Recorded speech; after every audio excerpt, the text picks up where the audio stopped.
Assalamu alaikum viewers. Please like, share and subscribe this channel. Links of PDF files used in this video are given in description.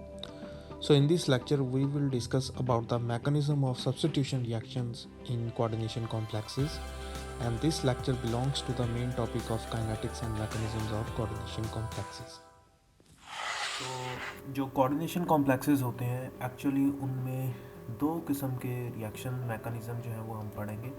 एक हम पढ़ेंगे substitution reactions और दूसरे हम पढ़ेंगे at later stage which is of redox reactions. तो जो substitution reactions होते हैं ये फिर हम आगे इनको दो हिस्सों में डिवाइड करेंगे।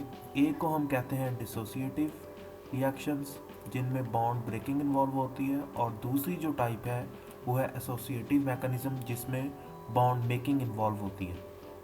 तो अब जो कोऑर्डिनेशन कॉम्प्लेक्सेस होते हैं उनमें सबसे ज़्यादा जो टाइप है वो ऑक्टाहेड्रल ज्योमेट्री की होती है और स्क्वायर प्लेनर ज्योमेट्री की होती है। तो हम इन ज्योमेट्रीज के कॉम्प्लेक्सेस जो है वो पढ़ेंगे। तो सबसे पहले हम जो ज्योमेट्री पढ़ेंगे वो है ऑक्टाहेड्रल सब्स्टिट्यूशन रिएक्शंस, और उसमें हम देखेंगे कि किस मैकेनिज़्म के ज़रिए आइदर ये डिसोसिएटिव और आइदर दे आर वर्किंग और proceeding into products by associative mechanism. तो उसके लिए ये हमने एक जनरल रिएक्शन जो है वो कंसीडर किया है, जिसमें अगर आप देखें तो एक मेटल है, ये एक एक्स लिगेंड है जो कि रिप्लेस होगा, और ये A5 जो है वो 5 लिगेंड्स हैं। तो ये एक्स जो है वो वाई से रिप्लेस होगा, ये प्रोडक्ट जो है वो बन जाएगी। नो, ये जो प्रोडक्ट इसमें कन्वर्ट हो रही है इसके दो जनरल मैकेनिज्म है। पहला जो है वो है डिसोसिएटिव जिसमें बॉन्ड ब्रेकिंग इज इन्वॉल्व। तो अगर आप देख रहे हैं कि ये ऑक्टाहेड्रल ज्योमेट्री है, इसमें एक्स लॉस हो रहा है, तो यहाँ पर ये 5 कोऑर्डिनेटेड कॉम्प्लेक्स में चेंज हो गया, और नेक्स्ट स्टेप जो फास्ट स्टेप है उसमें ये फिर 6 कोऑर्डिनेटेड में चेंज हो जाएगा अगेन। नो, यहाँ पर ये जो ज्योमेट्री है इस स्टेज पर ये दो टाइप्स की ज्योमेट्री हो सकती है, या यहाँ पर ये ट्राइगोनल बाइपिरामिडल ज्योमेट्री होगी, और या फिर ये स्क्वायर प्लेनर पिरामिडल ज्योमेट्री होगी। Now same this reaction can also be proposed by an associative mechanism, और next ये देखें वही जनरल मैकेनिज्म है लेकिन एसोसिएटिव रखा है, और इसमें ये जो ज्योमेट्री है ये हमने पेंटागोनल बाइपिरामिडल ज्योमेट्री जो है वो बनाई है जिसमें 7 कोऑर्डिनेटेड होगा, और फर्स्ट स्टेप में फिर ये जो एक एक्स है ये रिमूव हो जाएगा and again it will be converted into the 6 coordinated complex. तो अगेन मैं यहाँ पर रिपीट कर दूँ, two types of reaction mechanism हम स्टडी करेंगे, substitution and redox. No, substitution reaction जो है वो दो वेज में हो सकते हैं, या डिसोसिएटिव या एसोसिएटिव। तो सबसे पहले हम ऑक्टाहेड्रल ज्योमेट्री में पढ़ेंगे। ऑक्टाहेड्रल ज्योमेट्री में भी हमने दो मैकेनिज्म प्रपोज किए हैं। ये डिसोसिएटिव है जिसमें 5 कोऑर्डिनेटेड इंटरमीडिएट बनता है, and this is the associative mechanism. इसमें नो विद द एग्जाम्पल्स और एक्सपेरिमेंटल जो हमें एविडेंस मिलेंगे उसमें से अब हमने डिसाइड करना है कि आइदर ये 7 कोऑर्डिनेटेड वे से सब्स्टिट्यूशन हो रही है या 5 कोऑर्डिनेटेड वे से सब्स्टिट्यूशन जो है वो हो रही है। तो यहाँ पर हमने न्यू इंट्रोड्यूस किए हैं टर्म्स, एक हम कहेंगे SN1 मैकेनिज्म और एक हम कहेंगे SN2 मैकेनिज्म, क्योंकि ये न्यूक्लियोफिलिक सब्स्टिट्यूशन रिएक्शंस हैं। न्यूक्लियोफिलिक सब्स्टिट्यूशन इसलिए हम कहेंगे कि यहाँ पर देखें लिगेंड ने रिप्लेस होना, ठीक है। तो लिगेंड जो होता है, ligand actually is nucleus loving, that is why ligand is called as nucleophile, कि इस पर खुद नेगेटिव चार्ज होता है और इसको पॉजिटिव चार्ज की ज़रूरत होती है। So it is a nucleophile that is attacking. So हम इसलिए इनको SN1 एंड SN2 कहते हैं। SN1 में जो है जो इनकमिंग लिगेंड है वो इन्वॉल्व नहीं होगा, लेकिन जो SN2 मैकेनिज्म है उसमें जो इनकमिंग लिगेंड है वो भी इन्वॉल्व होगा। या आप यूँ कह सकते हैं कि this mechanism is SN1 mechanism, जिसमें न्यूक्लियोफिलिक सब्स्टिट्यूशन तो हो रही है लेकिन रेट डिटर्मिनिंग स्टेप में जो कॉम्प्लेक्स है सिर्फ वो इन्वॉल्व हो रहा है, जो इनकमिंग लिगेंड है वो इसमें इन्वॉल्व नहीं हो रहा। वेयर एज जो आपका एसोसिएटिव मैकेनिज्म है या SN2 मैकेनिज्म है उसमें दो चीज़ें इन्वॉल्व है, एक तो आपका जो ओरिजिनल कॉम्प्लेक्स है वो इन्वॉल्व है, और एक आपका जो लिगेंड है, इनकमिंग लिगेंड है, वो इन्वॉल्व है। So that is why this complex और this mechanism is called as SN2 mechanism. Now here we will study the octahedral substitution reactions, ऊपर जो हमने समराइज़ किया है, ये हमने जर्नल जो है वो मैकेनिज़्म की है। अब हम पर्टिकुलर एग्जांपल्स के ज़रिए जो है वो इन रिएक्शंस को इलेबोरेट करेंगे। इसमें अगर आप देखें तो हम फर्स्ट ऑफ ऑल स्टडी करेंगे एक्वस सॉल्यूशन, जिसमें वाटर एक्सचेंज रिएक्शन जो है वो इन्वॉल्व है, कि जो आपका वाटर है that will be acting as a ligand. ठीक है, अब वाटर के साथ जो एक्सचेंज वाला रिएक्शन है that is very much fast, इतना फास्ट है कि हम उसका रेट जो है वो फाइंड नहीं कर सकते। उसके लिए हमें फिर रिलैक्सेशन टेक्निक की ज़रूरत होगी। रिलैक्सेशन टेक्निक्स में हम क्या करेंगे कि हम जो सिस्टम इन इक्विलिब्रियम है उसको हम डिस्टर्ब करेंगे। ये हम डिस्टर्बेंस कैसे क्रिएट कर सकते हैं कि अगर एक सिस्टम इक्विलिब्रियम है और रिएक्शन हो गया है, वाटर एक्सचेंज फर्दर नहीं हो रही, तो हम उसका कोई टेम्परेचर वगैरह चेंज कर देंगे जिससे उसका इक्विलिब्रियम अगेन डिस्टर्ब होगा। और जब उसका इक्विलिब्रियम डिस्टर्ब होगा तो अगेन उसको दोबारा टाइम लगेगा अपना इक्विलिब्रियम गेन करने में। उस टाइम में फिर हम रिएक्शन का मैकेनिज़्म जो है वो हम स्टडी कर सकते हैं। तो मोस्ट ऑफ द टाइम देखा ये गया है कि when we increase the charge और decrease the size, then the rate of the reaction slow downs.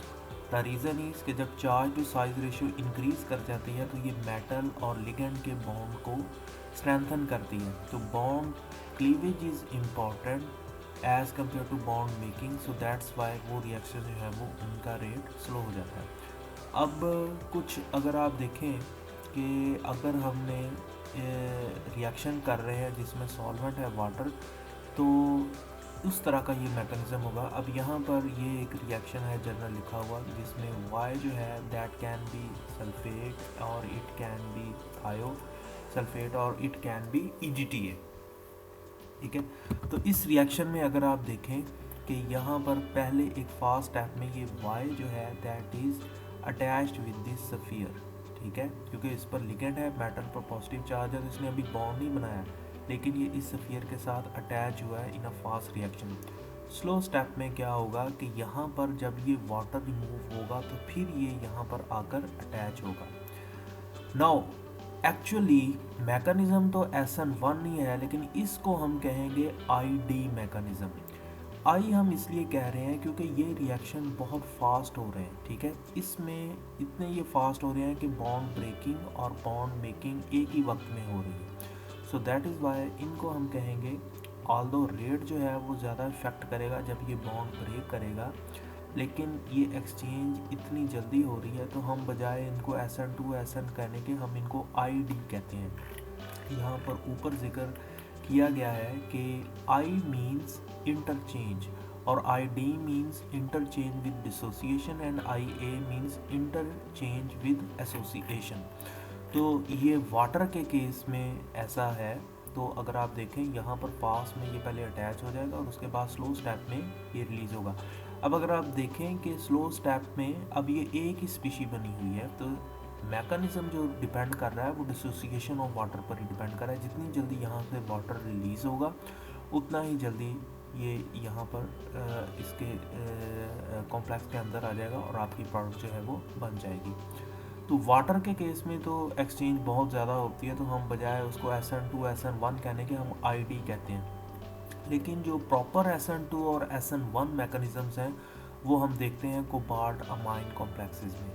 अगर हम देखें यहाँ पर कि ये कोबाल्ट है, तो ये अगर सोल्यूशन जो है वो वाटर है, तो वाटर के साथ पहले जो है वो एक्सचेंज होगी और इसके साथ जो है वो अब हम रिएक्शन जो है वो उसको स्टडी करेंगे। नो इसके रेट के जो है वो दो मैकेनिज़्म है, एक ये SN1 मैकेनिज़्म है और एक ये SN2 मैकेनिज़्म है। SN1 में जस्ट आपका एक कॉम्प्लेक्स इन्वॉल्व है, वेयर एज SN2 में दोनों। तो इस केस में हमने देखना है कि आइदर 29 पर जो रेट लिखा हुआ है वो करेक्ट है या 30 क्वेश्चन जो है उसमें लिखा हुआ रेट करेक्ट है। तो इसकी हमें इनडायरेक्ट इन्फॉर्मेशन मिल जाएगी अगर हम इन दो कॉम्प्लेक्सेस को स्टडी करें और इस लाइन को अगर पढ़ें। तो इसमें अगर आप देखें कि ये एक कॉम्प्लेक्स है कोबाल्ट क्लोराइड NH3 4 और इस पर पॉजिटिव चार्ज है और ओवरऑल कॉम्प्लेक्स पर जो है वो यहाँ पर +2 चार्ज है। तो जो पहले वाला जो ये रिएक्शन है जो प्रोडक्ट इसमें ये बन रहा है, इसमें जो वाटर एक्सचेंज हो रही है वो 10⁻³ टाइम्स फास्टर है दैन दिस। उसकी वजह क्या है कि यहाँ पर कोबाल्ट जो है वो +2 फॉर्म में है और यहाँ पर सॉरी प्लस हाँ ओवरऑल यहाँ पर कॉम्प्लेक्स जो पर चार्ज ज़्यादा है, सॉरी कम है, लेकिन इस पर मेटल पर प्लस जो है वो चार्ज, इस केस में सॉरी मेटल पर जो प्लस चार्ज है वो ज़्यादा है as compare to this. So that's why यहाँ पर बॉन्ड ब्रेकिंग अगर इन्वॉल्व है तो ये जल्दी जो है वो ब्रेक नहीं करेगा। इसी वजह से यहाँ पर जल्दी ब्रेकिंग हो जाएगी क्योंकि मेटल पर लेस चार्ज है। तो that is why this reaction will occur 10 raised to power 3 times faster than this। सो ये प्रूव करता है कि yes there is a dissociative mechanism that is involved। Another factor which is supporting in dissociative mechanism in case of octahedral geometry वो ये complex है। अगर आप यहाँ पर देखें इथाइलिन डाइअमीन है, अगर आप मिथाइलेटेड ग्रुप्स लगा दें, इथाइलिन डाइमीन के स्ट्रक्चर में हाइड्रोजन्स की जगह अगर आप मिथाइल ग्रुप लगा देंगे तो ये रिएक्शन जो है वो ज़्यादा फास्ट हो जाएगा। उसका रीज़न क्या है कि जब ये बल्कि ग्रुप हो जाएगा तो उस बल्कनेस को, स्ट्रेन को ख़त्म करने के लिए ये यहाँ से लिगेंड जो है वो जल्दी ब्रेक करेगा। पहले जब हाइड्रोजन थे तो इतनी बल्कनेस नहीं थी, नॉन बैंडिंग इंट्रैक्शंस कम थी, लेकिन जब यहाँ पर बल्कनेस इंक्रीज़ कर जाएगी तो ये लिगेंड जो है ये जल्दी ईजिली ब्रेक कर जाएगा। दैट आल्सो शोज़ कि डिसोसिएटिव मैकेनिज़्म जो है वो इन्वॉल्व है। अगर डिसोसिएटिव मैकेनिज़्म इन्वॉल्व ना होता तो इसकी बल्कनेस से कोई रेट में चेंज नहीं आना था, लेकिन rate has increased due to the bulkiness of this methyl groups as compare to simple hydrogen. So ये कंफर्म करता है कि yes there is bond breaking involve और डिसोसिएटिव मैकेनिज्म इज़ इन्वॉल्व। तो अगर आप देखें कि वो रिएक्शंस, फॉर एग्जांपल ये एक रिएक्शन है जिसमें हमने इस लिगेंड को रिप्लेस करना है, अगर ये रिप्लेसमेंट वाटर में होगी तो हो क्या रहा है कि water is in itself acting as a ligand. तो पहला जो स्लो स्टेप होगा उसमें a molecule will be breaked in a slow step and as a result of which यहाँ पर आ जाएगा वाटर। वाटर जो है वो फिर नेक्स्ट स्टेप में वाई के साथ जो है वो रिप्लेस होगा। तो यहाँ पर जहाँ पर वाटर एंट्री ले रहा है एंड एक्स रिमूव हो रहा है तो इसको हम कहते हैं एक्वेशन स्टेप। और नेक्स्ट जो स्टेप है इसको हम कहते हैं एनेशन स्टेप। एनेशन ANNATION। नो ये जो वाटर लिगेंड है ये बड़ा एक स्ट्रेंज लिगेंड है और बाज़ दफ़ा ये स्ट्रांगली हेल्ड कर जाता है और ये एसिडिक बेसिक प्रॉपर्टीज़ जो है वो भी इन्फ्लुएंस करती हैं इस मैकेनिज़्म। तो इस मैकेनिज़्म को फिर हम फर्दर जो है वो नेक्स्ट लेक्चर में हम देखेंगे। तो अभी तक मैं इस लेक्चर को अगर समराइज़ करूँ तो जो सब्स्टिट्यूशन रिएक्शंस हैं, जो कोऑर्डिनेशन कॉम्प्लेक्सेस हैं वो दो किस्म के रिएक्शंस देते हैं, एक सब्स्टिट्यूशन और एक रिडॉक्स। पहले हम सब्स्टिट्यूशन पढ़ेंगे जो कि दो मैकेनिज्म के ज़रिए होते हैं, dissociative and associative.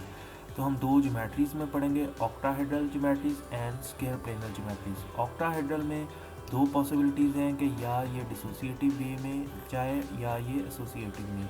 Associative mechanism को SN2 मैकेनिज्म एंड डिसोसिएटिव को SN1 मैकेनिज्म। कुछ मैकेनिज़्म इतने फास्ट होते हैं कि हम उनको SN2 और SN1 की बजाय इंटरचेंज मैकेनिज़म्स कहते हैं, और जब डिसोसिएशन इन्वॉल्व हो तो उसको हम ID कहेंगे और अगर एसोसिएशन इन्वॉल्व है तो उसको हम IA कहेंगे। ये वाले जो रिएक्शंस हैं ये मोस्टली हम स्टडी करेंगे वाटर एक्सचेंज रिएक्शंस, जब वाटर, क्योंकि वाटर जो है उसमें रिप्लेसमेंट बहुत ज़्यादा फास्ट होती है। तो इसलिए यहाँ पर देखा है कि हम वाटर के रिएक्शन को रिलैक्सेशन टेक्निक्स के ज़रिए ही स्टडी करते हैं, ठीक है। अदरवाइज जो अमाइन कॉम्प्लेक्सेस हैं दे आर क्वाइट स्लो और उनको हम बड़ा इजीली चेक कर सकते हैं। तो यहाँ पर देखिए अमाइन के केस में ये दो मैकेनिज़म्स हैं और यहाँ पर हमने ये दो एविडेंस इसके पढ़े हैं दैट सजेस्ट कि येस देयर इज़ रिप्लेसमेंट, और जो रिप्लेसमेंट होती है वो डिसोसिएटिव मैकेनिज़्म के ज़रिए होती है। नेक्स्ट जो है we will focus on water, कि वाटर जो है उसका बड़ा पिक्यूलियर बिहेवियर है। इसमें एसिडिक और बेसिडिक करैक्टर्स भी हैं। इसमें जो है वो acting as a ligand, acting as a solvent. तो वाटर की बहुत सारी प्रॉपर्टीज़ हैं, तो इसको फिर हम आगे हाइड्रोलिसिस की फॉर्म में नेक्स्ट पढ़ेंगे। आज के लिए बस इतना ही। आई होप आपको अंडरस्टैंडिंग हो गई होगी। If you have any question you can ask. Okay, thank you, अल्लाह हाफिज़।